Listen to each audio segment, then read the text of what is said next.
마음가짐을 가지고 살아가느냐에 따라서 그 결과도 매우 다르게 나타난다라고 하는 것이죠.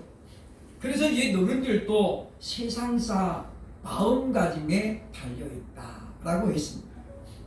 삼국지라는 소설을 영화로 옮겼는데 그 중에 명장 관우라는 영화가 있습니다. 그 영화에 보면 그 대목에 한 대사가 나오거든요. 어떤 이야기냐면 사람에게는 천국, 지옥에도 천국이 있고 천국에도 지옥이 있다. 그런 말이 나와요. 무슨 이야기냐면 우리가 아무리 좋은 환경, 남들 볼 때에 천국 같은 환경에 살아도 그 사람이 지옥 같은 마음을 가지고 있으면 그것은 지옥이라는 이야기고, 지옥 같은 환경에 살아도 그 사람의 마음이 천국을 향한 마음이 있으면 그것은 바로 천국이 될 수 있다라고 하는 것이죠. 그러니까 수억을 가져도 거지 같은 사는 사람이 있잖아요. 그죠? 수억을 가져도. 그러나 가진 것이 별로 없어도 넉넉하게 살아가는 사람들도 우리가 얼마든지 있는데 그 무엇 때문이냐? 결국은 마음가짐 때문이다라고 하는 것이죠. 그러니까 우리가 모든 걸 볼 때에 어떤 마음을 가지고 보는가는 굉장히 중요하다라고 하는 것입니다.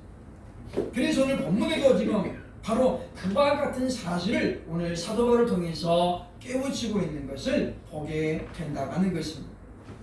교회는 서로 다른 다양한 사람들이 모이는 곳이기 때문에 어떤 단체보다도 하나가 되기가 어렵습니다. 그렇기 때문에 요한복음 17장에서 예수님께서 제자들을 위해서 기도하시면서 첫 번째 기도 제목이 뭐였냐면 저들이 하나가 되게 하소서. 왜냐하면 예수님의 12 제자들을 이렇게 분류를 해보니까 돈이 많은 사람도 있고 반대로 아주 그냥 가난한 사람도 있어요. 또 보니까 공부를 많이 해가지고 세리로, 지금으로 보면 세무서이라는 그런 사람도 있지만은 반대로 공부를 전혀 못해가지고 배운 것이 별로 없는 그런 제자들도 있었다라고 하는 것입니다. 뿐만 아니라 제자들 가운데 대다수가 갈릴리를 중심으로 하는 그 지역의 사람들이지만은 또 몇몇 우리는 그 지역이 아닌 외지에서 온 제자들도 있었다라고 하는 것이죠. 우리나라 사람도 마찬가지입니다만은 타지에서 온 사람들이 현지인들과 동화되는 것은 대단히 어렵습니다. 또 시간도 많이 걸린다는 거죠. 일단은 경계하기 때문이다라는 거죠. 그래서 귀농을 결정한 사람들이 이 동네 사람들이 인심을 못 얻으면 결국은 실패하는 경우를 종종 본다는 것이죠. 그렇기 때문에 이 외지인이 현지에 갔을 때는 그들과 최대한 하나 되려고 애를 써야 된다라고 하는 것입니다. 그렇기 때문에 예수님도 그런 제자들의 다양함을 보았거든요. 그러니까 많이 배우고 많이 가진 사람은 좀 그렇지 못한 사람에 대해서 좀 이렇게 좀 얕보는 경향이 없지 않아 있습니다. 또 똑같이 이렇게 같이 먹읍시다라고 했을 때도 뭔가 모르게 좀 찜찜해 한다는 말이죠. 한 동네에 예배당이 하나 지어졌는데 바로 조그마한 도로 사이에 부자들이 사는 아파트가 들어오고, 그리고 이곳에는 지금 아주 서민들만 살아요. 근데 교회가 이제 부흥이 되면서 그 아파트 사람들이 오기 시작했는데 와가지고 선이 이렇게 탁 나눠집니다. 아파트에서 오는 사람들, 부자들은, 중산층들은 다 외제차를 끌고 옵니다.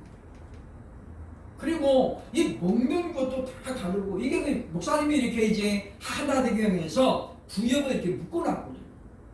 부자 사람 한 사람, 가난한 이렇게 묶어놨더니 몇 달 못 가가지고 깨집니다. 무슨 이야기냐면 가난한 집에 사는 사람들이 부잣집에 가니까 기가 죽고, 그 가니까 다 외제 제품만 쓰는 거예요. 심지어 된장도 일본 거예요. 걸레도 보니까 메이드 인 자팬이에요. 걸레까지도. 자존심도 상하고 기가 죽는 거예요. 그래서 그 다음부터 그 집에서 부용리가 망가는. 또 부잣집에 사는 사람은 어떻습니까? 이 가난한 집에 오니까 그냥 바퀴벌레도 기어다니고 막 예배 시간에 기도해야 돼. 기도하는데 눈을 못 뜨고 눈을 못 감는데 왜 바퀴벌레 올까봐. 그래가지고 어떻게 해요? 안 되는 거예요.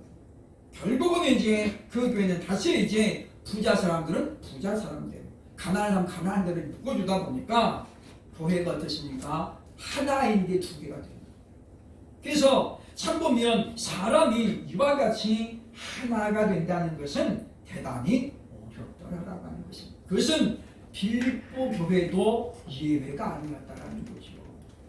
빌립보 교회는 지난주에 말씀드린 것처럼 루디아라고 하는 여성 사업가에 의해서 시작이 된 교회잖아요. 그렇죠?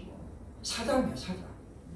그러니까 보면 이 사장이다 보니까 어떻습니까? 또 이 빌립보 교회는 유별나게 여자 성도들이 좀 힘이 많았던 그런 교회죠. 그렇죠? 나중에 나오겠습니다만은 순두계라고 하는 여성분과 그 다음에 유오디아라는 여성분 그리고 루디아 이들이 지금 이 빌립보 교회를 짱짱하게 끌고 가는데 항상 좋은 게 아니잖아요.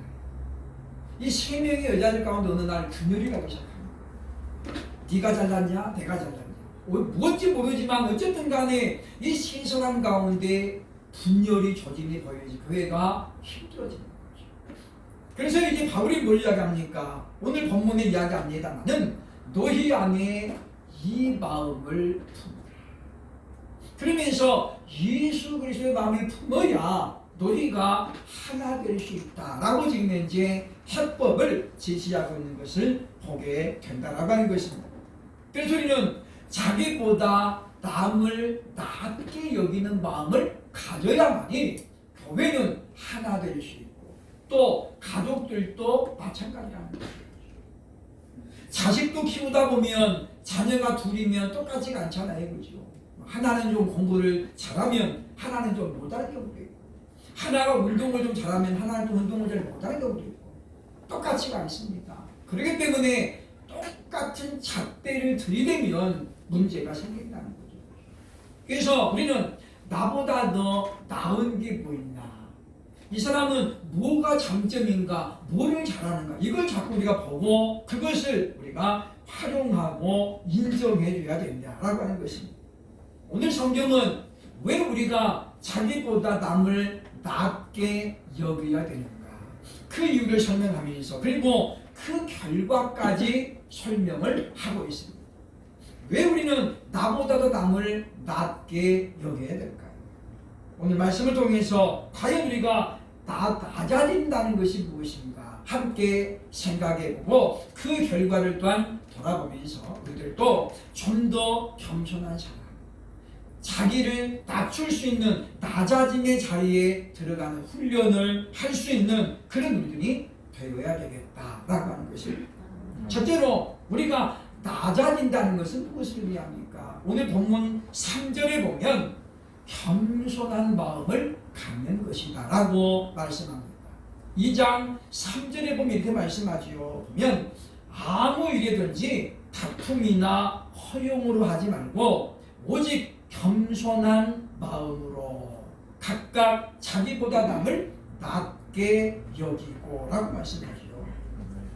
지금 하나님께서 말씀하시는 겸손은 뭐냐? 그건 뭡니까? 바로 자기보다 남을 낮게 여긴다는 거죠. 물론 우리가 저 사람은 나보다 모든 면에서 월등해. 그러면 우리가 인정할 수 있어요. 그러나 지금 오늘 본문이 말하는 자기보다 남을 낮게 여기라는 뭡니까? 저 사람이 나보다 나은 게 하나도 없어. 뭐 하나 잘하는 것도 없는데 그럼에도 불구하고 뭐라는 거예요? 나보다 낫다고 인정해 주라는 거예요. 왜냐하면 모든 사람에게는 하나님께서 세상에 보내실 때에 자기만의 장점을 주어서 내보냈어요. 그래서 분뱅이도 부르는 재능이 있다 그랬잖아요. 그렇죠? 우리 시골의 선배님 중에 정말 아주 그렇게 바보가 없어요. 어떤 직접 장애자는 아닌데 아주 그냥 그래요. 우리가 사고만 많이 치고 그런데 이 친구가 잘하는 게 딱 하나 있어요. 그게 뭐냐면 달리기를 잘해요. 달리기. 그래서 우리 동네 대표가 돼가지고 면대항 할 때 몇 번 출전했었고 그리고 군 대표로도 출전을 했습니다. 그러니까 남들이 볼 때는 이 사람은 전혀 바보다. 돈이 1,000원짜리 붙였는데 구분을 못해. 그런데 불구하고 그러니까 남들보다 잘하는 게 뭐냐? 달리기 안 하는 운동에서 최고예요. 그 사람을 따라갈 사람이 없어요. 달리기 안 하는 아이들은 끝내주는데 단거리보다는 장거리를 잘 장거리. 그래서 보면 보통 3km 정도 되는 걸 이분은 버스를 안 타고 다녀요. 그냥 뛰어가. 그러다 보니까 동네 사람들이 어느 날 보니까 이 청년이 남다른 재주가 있는데 보니까 잘 뛰는 거예요. 우리 동네 그래서 이제 보면 추석 때마다 3개 면이 해가지고 체육대회를 합니다. 이 친구가 이제 우리 동네 면 대표로 나갔는데 1등을 했습니다. 그래서 이제 이 친구가 그걸 잘하느라고 동네 이장님이 자꾸 훈련을 시켰습니다. 야, 너 조금만 하면 이제 군 대표로 나갈 수 있겠다. 그래서 이제 이 친구가 이제 달리기를 계속 연습해가지고 그렇게 이제 성장했던 것을 볼 수 있는데, 그러므로 우리가 저 사람이 나보다 좀 더 나은 게 보입니다. 우리가 찾아보려는 관심이 있어야 되겠다는 거죠. 왜냐하면 모든 사람들은 완전하지 않습니다. 다시 말하면 완벽해 보이는 사람에게도 뭔가 약한 부분이 반드시 있다는 거죠. 왜냐? 하나님께서 그렇게 만드신 거예요. 하나님께서 우리가 죄를 범한 다음에는 우리의 하나님의 형상 중의 일부가 파괴가 된 거죠. 파손됐어요. 그래서 우리가 원래는 에덴 동산의 아담은 천재 중에 천재였잖아요. 그렇죠? 그러나 죄를 지은 다음에 그 기능이 깨진 거죠. 그래서 우리에게 여러 가지 질병이 오게 되었다라고 하는 것입니다. 그러므로 오늘 성경이 말하는 바 겸손한 마음은 뭐냐면 자기보다 남을 낮게 여기는 것입니다. 그렇게 할 때에 공동체는 이름대로 하나가 될 수 있다고 합니다. 왜냐하면 공동체는 절대로 한두 사람만 잘해가지고는 될 수가 없다고 하는 거예요. 그러니까 운동도 마찬가지라는 거죠. 축구는 한 명만 잘해가지고는 절대 못 이깁니다. 물론 동네 축구는 가능하죠. 그러나 같은 기량기 다운 선수에는 한 명만 잘해가지고는 절대 이길 수가 없습니다. 반드시 팀워크가 맞아야 되고 비슷비슷한 선수가 있어야만이 된다 그 말이죠. 그렇기 때문에 최고의 선수 옆에는 그 사람의 파트너가 반드시 존재하는 거예요. 어시스트를 해줘야 골을 넣잖아요. 그죠? 자기 혼자 여기서 쫙 골대까지 골 끌고 가가지고 더 골 넣는 사람은 없습니다. 반드시 몇 번의 패스를 통해서 어시스트가 된 다음에 골을 넣는 거죠.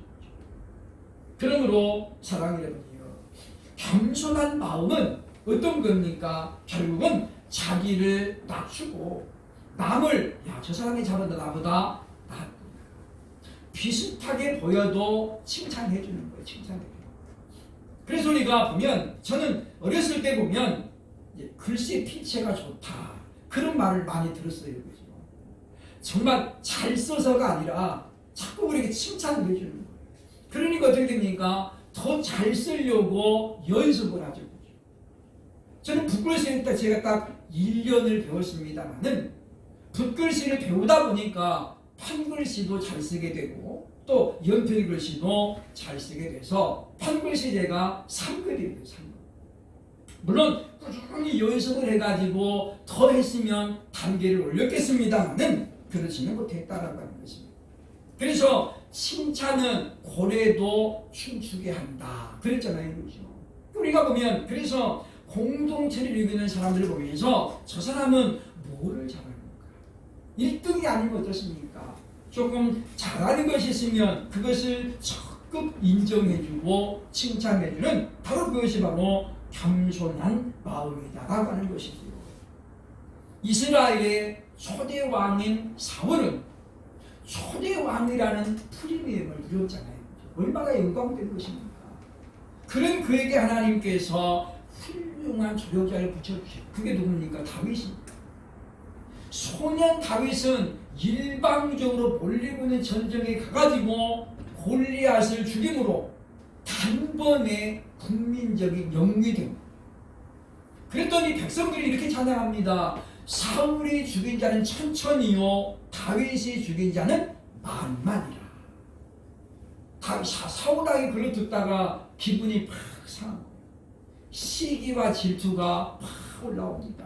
야, 저 다윗이 저러다가 내 자리도 노리겠구나. 그래서 다윗의 장점을 칭찬해주면 될 일을 사울은 그때부터 어떻습니까? 틈만 나면 다윗을 죽이려고 했습니다. 자신의 3위가 된 다윗. 그럼에도 불구하고 그는 계속해서 다윗을 죽이려고 쫓아다니잖아요. 우리는 나보다 더 나은 사람이 왔을 때 우리가 그를 어떻게 대우하는가에 따라서 나도 올라가고 공동체도 하나가 될 수 있다라는 우리가 분명히 깨달아야 된다는 것입니다. 정말 지혜로운 사람은 어떤 사람입니까? 나보다 더 나은 사람을 잘 사용하는 사람이잖아요. 정주영 회장을 연구하는 사람들 오늘날 굉장히 많아지고 있습니다. 그는 우리가 아는 것처럼 보통 학교 졸업이 전부잖아요. 지금의 초등학교 졸업이 다입니다. 물론 그때 당시는 초등학교도 못 가는 사람들이 굉장히 많았지요. 그렇기 때문에 지금의 초등학교하고 똑같이 보면은 안 됩니다만은 그럼에도 불구하고 그는 보통 학교 졸업장이 다였습니다. 그러나 이 정주영 회장이 다스리는 수족처럼 부리는 밑에 직원들은 초인류 대학을 나온 사람들이 수록했다는 거잖아요. 이명박 씨도 그분 밑에 신하였습니다. 사원했잖아요. 그죠? 물론 현대건설을 키우는 장본이기도 합니다만은 이와 같이 우리가 상대방을 나보다 낮게 여기는 그런 마음을 가지고 인정을 하면 장수는 자기를 알아주는 주군을 위해서 목숨을 바치는 것입니다. 야, 저분이 나를 알아주는구나, 인정해주는구나. 그렇기 때문에 그런 사람들이 주군을 위해서 충성하는 것입니다. 그러므로 사람 여러분이요, 나보다 좀 나은 이가 공동체에 들어오면 그걸 우리가 시기하고 질투할 것이 아니라 자꾸 우리가 품어야 된다는 것이죠. 야, 어떻게 그렇게 잘합니까?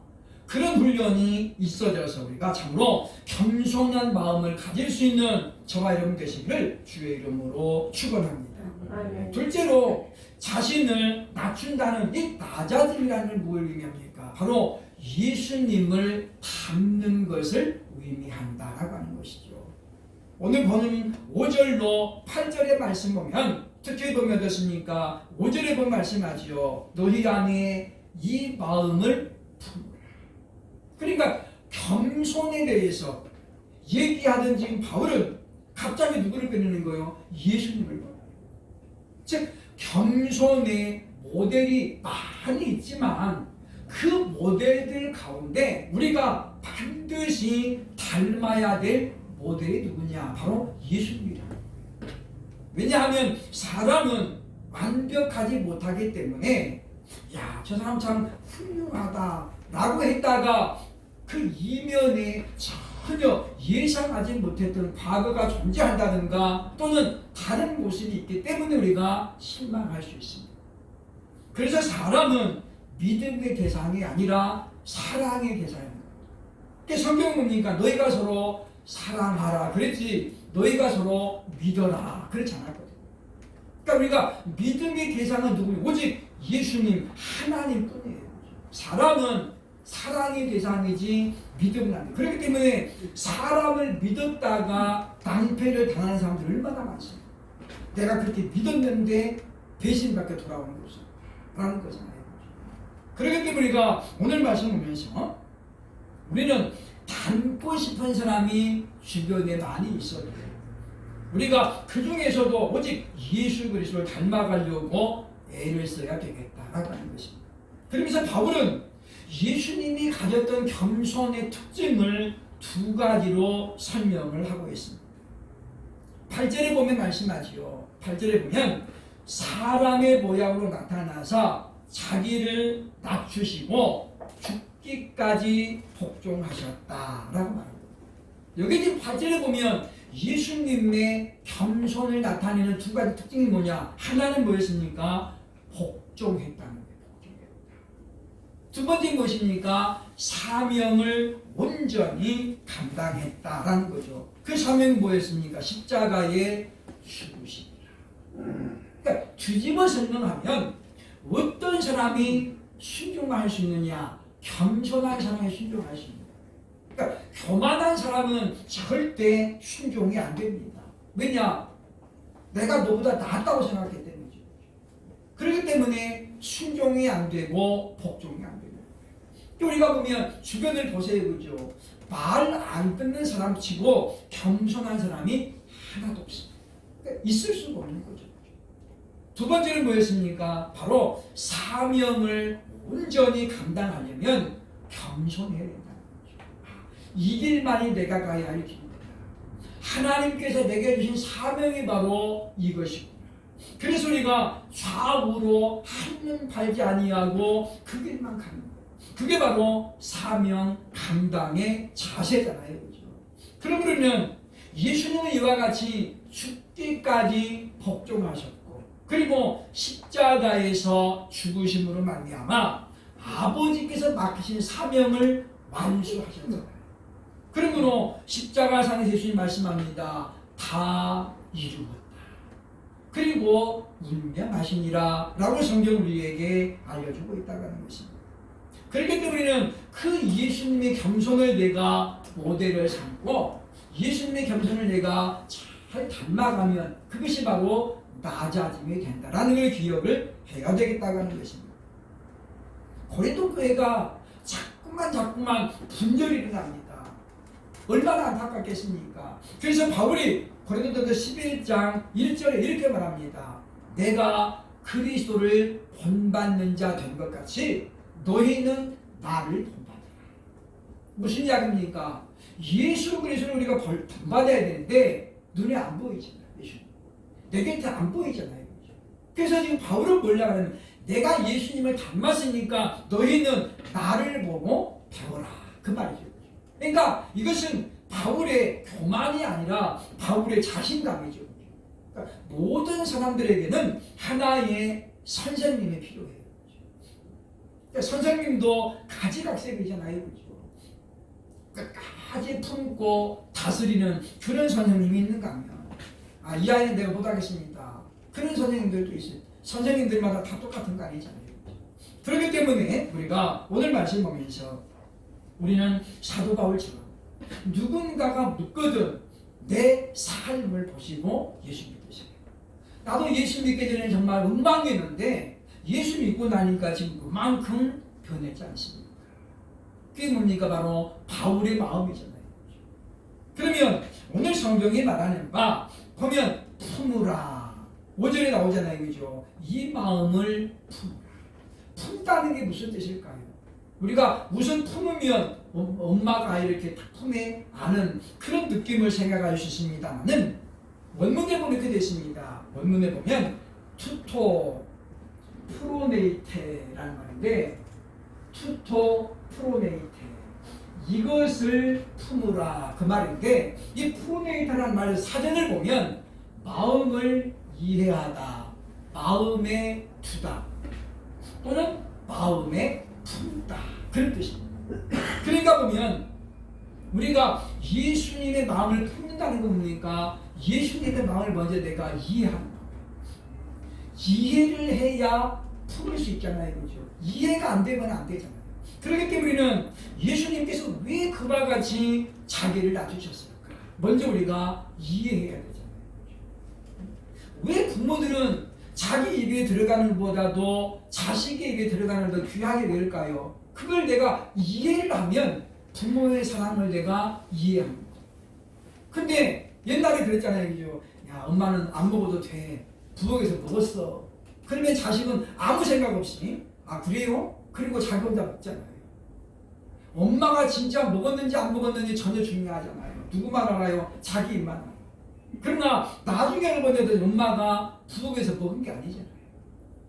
나중에 이제 커서 자기도 부모가 되어서 보니까 그때서야 어머니의 사랑이 이해가 되는 거죠. 그러니까 지금 그 이야기입니다. 이 단어 보면 이 프로네이테라는 단어는 먼저 마음을 이해하라고. 이해한 다음에 어떻습니까? 내 마음에 품으라는 거죠. 마치 암탉이 계란을 탁 품자. 뭐 하려고요? 병아리 만들고. 그러면서 요지부동입니다. 며칠 동안 암탉은 그 병아리를, 그 계란을 포기하지 않습니다. 부화시키기 위해서. 그게 뭡니까? 사랑이라는 거죠. 또 우리는 그러한 마음가짐을 우리가 예수님에 대해서 우리가 이해하고 그리고 그분의 겸손을 내가 품어야 되겠다는 것입니다. 그러면 우리가 그런 가운데서 우리가 예수님의 겸손을 내 것으로 만들 수 있다라고 하는 것입니다. 그러면 우리는 왜 이와 같이 낮아져야 되겠습니까? 왜 우리는 겸손해야 될까요? 세 번째, 겸손의 결과가 영광이기 때문이다라고 하는 것입니다. 9절로 11절 보면 예수님께서 이와 같이 겸손하게 복종하고 사명을 완수했더니 하나님께서 그에게 어떤 영광을 주셨는가? 9절로 10절에 말씀하고 있잖아요. 그죠? 하나님의 그를 지극히 높여 모든 이름 위에 뛰어난 이름을 주셨다라고 하는 거죠. 사람은 나이가 먹어가면서 명예라는 걸 중요하게 여깁니다. 명예. 그래서 사람들이 이제 보면 자서전도 만들려고 그러고 누가 자기 동상 만들어준다면 그냥 어쩔 줄 모르죠. 제가 존경하는 우리 성아무개 교수님도 시인이면서 성균관대 교수를 지냈는데 이번에 이제 상주 출신이에요. 상주에서 아주 훌륭한 문인가가 났다 그래서 이번에 이제 돌아가시고 나면, 살아있을 때는 안 하고 돌아가시고 나면 흉상을 세워주겠습니다. 군수가 약속을 했대요. 그렇죠? 얼마나 명예로운 일입니까? 그 상주 군의 영웅이 난 거잖아요. 인물이 난 거잖아요. 그렇죠?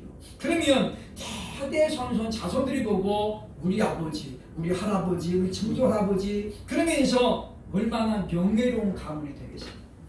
그런 것처럼 사람들은 명예를 중시 여기는데 오늘 본문에 보면 하나님의 그를 지극히 높여 모든 이름 위에 뛰어나게 하실 것이다. 누구에게요? 겸손하게 자기를 낮추는 사람에게. 그럼 우리는 이 말씀을 기억하면서 우리는 자기를 왜 낮아져야 되는가? 그것이 바로 영광으로 가는 지름길이기 때문입니다. 요한복음 14장 6절 이런 말씀이 나옵니다. 예수께서 이르시되 내가 길이요 진리요 생명이니 나로 말미암지 않고는 아버지께로 갈 자가 올 자가 없느니라. 엄청난 말씀이죠. 나로 말미암지 않고, 즉 예수 그리스도를 말미암지 않고는 아버지께로 올 자가 절대 없다는 거예요. 이 말은 무슨 이야기예요? 우리가 구원받는 유일한 통로가 예수님 뿐이라는 거죠. 다른 방법은 전혀 없대요. 왜? 그것이 하나님께서 정해놓으신 원칙이에요. 원칙. 그래서 우리가 원칙이라고 하는 건 뭡니까? 반드시 지켜야 되는 거죠. 그것에서 벗어나면 편법이 된다라고 하는 것입니다. 그래서 우리는 예수님께서 이와 같이 영광스러운 이름에 올라간 것이 뭐였던가? 자기를 철저하게 낮추셨기 때문이다 라는 것을 기억을 해야 되겠다고 하는 것입니다. 사람들은 자신의 힘으로 높아지려고 애를 씁니다. 그래서 출세하려고 애를 쓰죠. 그래서 이제 인사 정책이 되면 이제 인사 이동 때가 되면 생전 새벽님이 안 나와서 새벽님이 나와요. 그래서 우리 남편 요번에 다장 승진 있는데 꼭 되게 해주세요. 요번에 우리 남편 무슨 뭐 이사 승진 있는데 꼭 되게. 그래서 평소에 안 하던 사람도 그때 되면 기도하잖아요. 왜 그렇습니까? 물론 명예가 올라가면 뭣도 올라가요? 월급도 올라가니까 그래요. 그러나 우리가 생각할 것이 있다고 하는 거예요.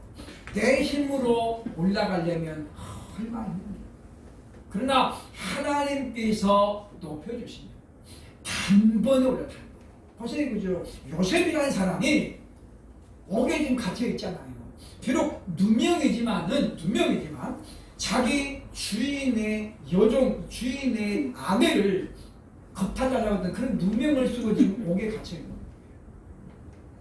다른 사람들이 볼 때 얼마나 지저분하고 계십니까?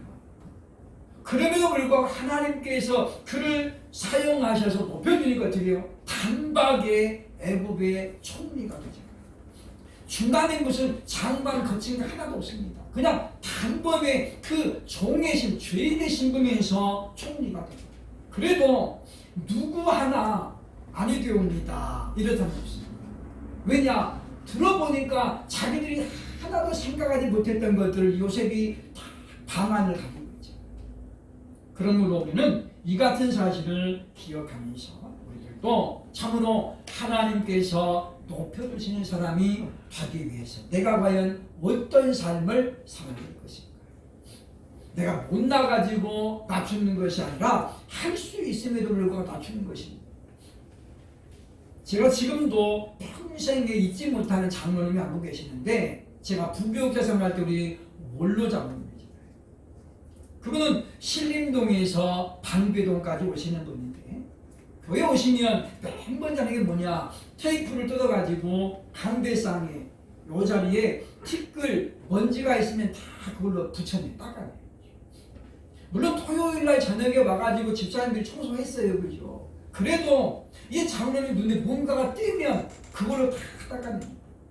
그리고 나서 한 게 뭐냐면 밖에 이제 신발장에가 신발장 정리하는 거예요. 그 교회는 실내화를 신는 교회거든요. 그러니까 신발장에 신발을 벗어놓고 실내화를 신고 들어와요. 사람들이 늦다 보면 어떻게 막 그냥 벗어놓고 들어와요. 성가대도 막 늦으면 쫙 들어오니까 왼발은 막 따라 들어오고 오른발은 밖에서 나가 있고. 그러면 그 장로님이 가가지고 신발을 다 쫙 찾아가지고 넣는 거예요. 그러니까 같은 장로님들끼리에서도 그 원로 장로님을 다 존경합니다. 뭐 막 이야기 나다가 원로 장로님이 한마디 딱 하시면 다른 장로님들이 다 고개 숙여요. 그러면 이분이 무슨 뭐 정종이신 만큼 무슨 회장이냐, 아무것도 아니에요. 신림동에 그 미림요구 뒤에서 벌 몇 통 키워가지고 살아가는 겁니다. 물론 북한에서는 이분이 농장에 큰 농장이 있었대요. 1.4.5태 때 넘으면서 그냥 그야말로 식구들만 데리고 와요. 나만이 아무것도 없잖아요. 그래도 우리 보면 뭐 이 약사하는 장로님도 계시고 교장 선생님 하는 장로님 계셨지만은 동장, 우리 방배 본동의 초대 동장이었던 장로님도 계시는데 이런 분들이 그 원로장님 앞에는 고개를 팍 숙이는 거예요. 왜냐? 자기들은 그런 신발장 정리 못해. 왜? 자존심 때문에. 내가 교장인데 학교 가면 다 해주는데 내가 여기 와서 이런 걸 하냐.